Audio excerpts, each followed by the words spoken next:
ورحمۃ اللہ وبرکاتہ۔ قرآن مجید کے ایک نئی کلاس کے ساتھ میں آپ لوگوں کا بھائی اے قاسمی آپ لوگوں کی خدمت میں حاضر ہوں۔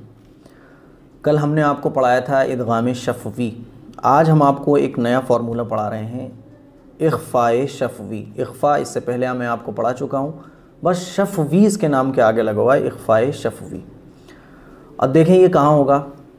میم ساکن کے بعد جب با آ جائے گا، میم ساکن جس میم پر جزم لگی ہوتی ہے، میم ساکن کے بعد اس کے آگے جب با آ رہا ہوگا تو اخفاء شفوی ہوگا، یعنی میم کی آواز کو ناک میں روک کر پڑھیں گے غنہ کے ساتھ۔ سیم وہی ہے جیسے آپ نے کل پڑھا تھا۔ دیکھیں سبق ہمارا ہے 35، پیج نمبر 35 پر اوپن کر لیں۔ اب بہت جلد انشاءاللہ نورانی قاعدہ مکمل ہونے والا ہے۔ آپ لوگ کہتے ہیں بہت سلو پڑھا رہے ہیں مفتی صاحب، اس کی وجہ یہ ہے بھائی 2 لائنیں بہت ہوتی ہیں۔ میں جو لوگ مجھ سے پڑھتے ہیں نا آف لائن مسجد میں اور ویسے ہی جو لوگ پڑھتے ہیں، تو میں اتنا دیتا ہوں کہ 1 لائن 2 لائن، کیونکہ زیادہ ہو جاتا ہے تو آپ سمجھ تو لیں گے، لیکن سمجھنا تو بہت آسان ہے، ہر چیز کوئی بھی سمجھ سکتا ہے، پورا پارا بھی آپ 1 دن میں سمجھ جائیں گے۔ دقت یہ ہے اس کو زبان پہ لانا بھی تو ہے نا، زبان پر آ جائے، زبان پر چڑھ جائے، ٹھیک ہے؟ جیسے گاڑی میں کلچ بھی ہوتا ہے، ایکسیلیٹر بھی ہوتا ہے، بریک بھی ہوتا ہے، گیئر بھی ہوتے ہیں، تو سب سمجھاؤ اگر گاڑی ایسے چلے گی، یہ دبانا ہے، سمجھ تو سب جائیں گے، لیکن چلانا یہ پریکٹس سے آتا ہے۔ یہی وجہ ہے کہ سمجھنا تو بہت آسان ہے، لیکن اس کی پریکٹس، اس کو زبان پر لانا یہ تھوڑا سا مشکل ہے۔ بسم اللہ الرحمن الرحیم، نورانی قاعدہ اوپن کر لیں۔ اخفاء شفوی، حمزہ نون زیر ان، پہلی لائن، بیچ میں جو چوتھی لائن 4 لائنیں، چوتھی لائن پر سبق ہے نا ہمارا، تیسری لائن پڑھا رہا ہوں میں آج۔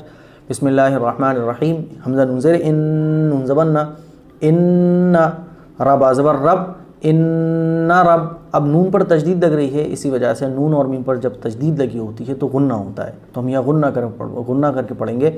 اور غنہ کس کو کہتے ہیں؟ نون کی آواز کو ناک میں روک کر پڑھنا۔ ان، رب زبر رب، ان رب، با زبر با، ان رب، حمیم پیش ہم، ان ربہم، بازر بھی، ان ربہم بھی، حمیم زیر ہم، ان ربہم بہم۔ اب دیکھیں یہاں میم ساکن کے بعد با آ رہا ہے، تو یہاں میم ساکن کے بعد با آ رہا ہے تو یہاں ہم اخفاء شفوی کریں گے، کیونکہ میم ساکن کے بعد با آ رہا ہے۔ تو یہاں کیسے پڑھیں گے؟ ان ربہم بہم۔ اور اگر آپ اس کو ایسے پڑھ دیں ربہم بہم، تو یہ کہ جو بہترین ہے، ایک دم قرآن کا حسن ہے ہائی لیول کا، وہ ختم ہو جائے گا، لیکن معنی میں تبدیلی نہیں آتی ہے ان فارمولوں کو عمل کرنے پہ۔ جیسے غنّے کا فارمولہ ہے ان، آپ کوئی اگر ایسا نہ پڑھے تو یہ ہے کہ قرآن کا جو حسن ہے، بہترین پڑھنے کا جو انداز ہے وہ کم ہو جائے گا۔ اب آپ لوگ سوچ رہے ہوں گے کہ مفتی صاحب اگر ان فارمولوں کے ساتھ ہم پڑھیں گے تو بڑا دیر میں پڑھا جائے گا، آدھا پارہ پڑھنے میں ہمیں لگ جائے گا آدھا 1 گھنٹہ۔ تو آپ اس بات کو سمجھ لیں، اللہ کے ہاں میں بار بار اس چیز کو کہتا ہوں کہ اللہ کوالٹی کو دیکھتا ہے، کوانٹٹی کو نہیں دیکھتا۔ قرآن مجید کا 1 پیج پڑھا جائے، بہترین پڑھا جائے، خوبصورت انداز میں پڑھا جائے، چاہے وہ 1 پیج پڑھنے میں ہمیں 15 منٹ کیوں لگ جائیں، وہ ایسے 1 پارے سے زیادہ بہتر ہے جس 1 پارے کو پڑھنے میں جلد بازی کی گئی ہو، لفظوں کی ادائیگی اچھے سے نہ ہوئی ہو، اور قواعد کی اور یہ اصول فارمولے ہیں ان کی رعایت نہ کی گئی ہو۔ ایسا 1 پارہ پڑھ دیا گیا جلدی 10 منٹ میں، تو یہ 1 پیج جو اچھے طرح سے پڑھا جائے، ادب کے ساتھ پڑھا جائے، سارے قواعد کی رعایت کے ساتھ پڑھا جائے، اچھی آواز میں پڑھا جائے، بہترین انداز میں پڑھا جائے، تو یہ 1 صفحہ پڑھا جانا اس پورے 1 پارے سے بہتر ہے ثواب میں۔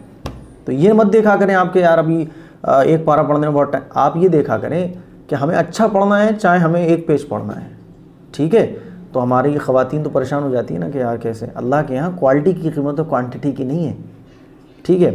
اب آگے دیکھیں، تار ادور تر، میم یازر می، ترمی، حمیم زیر ہم، ترمیہم، بازر بھی، دیکھیں میم ساکن کے بعد با آ گیا، اب یہاں اخفاء شفوی ہوگا، ترمیہم بھی، حاضر ہی، ترمیہم بہی، جیم الف زبر جا، ترمیہم بحجا، بحجا، حلق کی ہا سے، ہا بڑی ہا ہے، آواز حلق سے نکلے گی بیچ میں سے، ترمیہم بحجا، را زبر را، ترمیہم بحجارہ، تا 2 زیر 3، ترمیہم بحجارۃ، ٹھیک ہے؟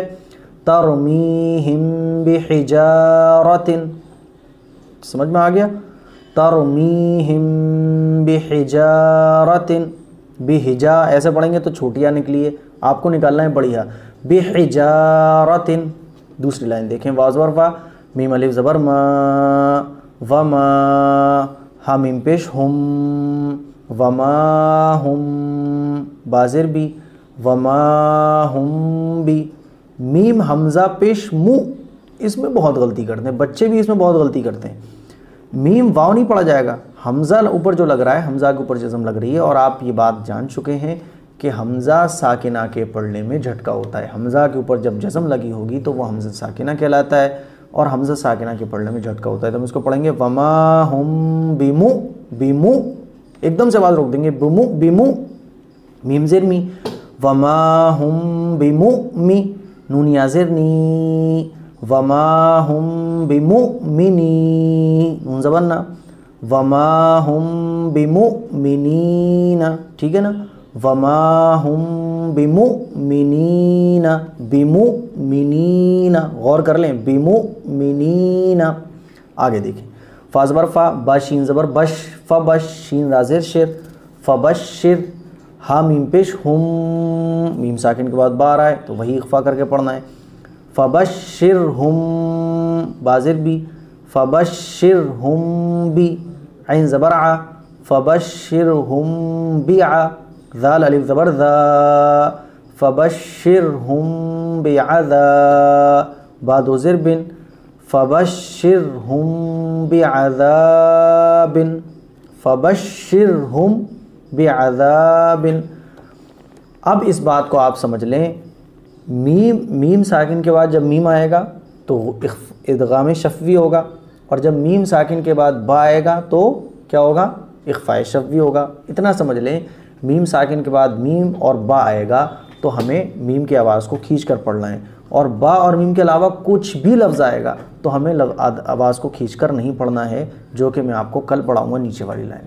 امید کرتا ہوں آپ کو یہ چیزیں اچھے سے سمجھ آ رہی ہوں گی، اور میں یہ بھی درخواست کروں گا اپنے تمام ویورز سے، تمام دیکھنے والوں سے، یار کمنٹ کر دیا کرو۔